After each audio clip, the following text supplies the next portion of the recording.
Halo, selamat datang di channel Warisan Cakrawala TV. Kali ini saya akan membahas tentang kisah Ronggolawe, seorang prajurit pemberani Majapahit yang tewas dalam duel dengan Kebo Anabrang. Kisah ini sangat menginspirasi dan mengajarkan kita tentang nilai-nilai kejujuran, kesetiaan, dan keberanian. Ronggolawe adalah putra dari Arya Wiraraja, Bupati Sumeneb di Pulau Madura. Ronggolawe dan ayahnya datang membantu Raden Wijaya yang sedang membuka hutan di dekat Sungai Brantas pada tahun 1292. Hutan inilah yang nantinya menjadi lokasi berdirinya Kerajaan Majapahit.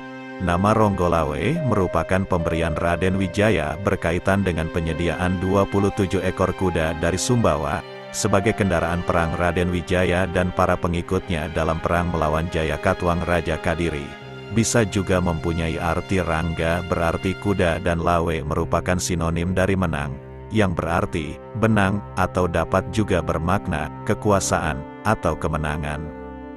Ronggolawe kemudian diberi kekuasaan oleh Raden Wijaya untuk memimpin pembukaan hutan tersebut.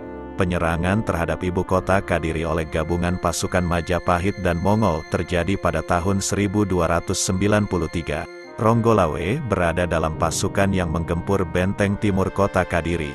Ia berhasil menewaskan pemimpin benteng tersebut yang bernama Sagara Winotan. Setelah Kadiri runtuh, Raden Wijaya menjadi raja pertama kerajaan Majapahit. Dalam Kidung Ronggolawe, atas jasa-jasanya dalam perjuangan, Ronggolawe diangkat sebagai Bupati Tuban yang merupakan pelabuhan utama Jawa Timur saat itu. Namun, Ronggolawe tidak puas karena merasa ia seharusnya mendapatkan posisi yang lebih tinggi. Ronggolawe semakin kesal setelah Nambi diangkat sebagai Rakrian Patih, jabatan paling tinggi dalam struktur pemerintahan kerajaan di bawah raja. Posisi Rakrian Patih seharusnya diserahkan kepada Lembu Sora yang dinilainya jauh lebih berjasa daripada Nambi. Lembu Sora, yang merupakan paman Ronggolawe, ternyata tidak sepakat demi mematuhi perintah raja. Lembu Sora kemudian menasihati Ronggolawe agar memohon maaf kepada raja. Namun, Ronggolawe enggan dan memilih pulang ke Tuban. Para raton menyebut pemberontakan Ronggolawe terjadi pada tahun 1295. Namun dikisahkan sesudah kematian Raden Wijaya, pemberontakan tersebut bersamaan dengan Jayanagara naik tahta. Dalam Nagara Kertagama, Raden Wijaya meninggal dunia, digantikan kedudukannya oleh Jayanagara terjadi pada tahun 1309. Namun Nagara Kertagama juga mengisahkan bahwa pada tahun 1295, Jayanagara diangkat sebagai Yuwa Raja atau Raja Muda di Istana Daha.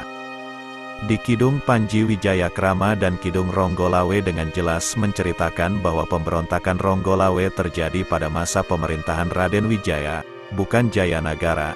Slamet Mulyana dalam Tafsir Sejarah Nagara Kartagama, 2006, mengutip Kidung Ronggolawe, menuliskan bahwa peperangan dalam pemberontakan Ronggolawe terjadi di sekitar Sungai Tambak Beras, Jombang. Dalam peperangan tersebut, pasukan Majapahit dipimpin oleh Nambi, Lembu Sora, dan Mahisa Anabrang berhadapan dengan pasukan Majapahit dipimpin oleh Ronggolawe.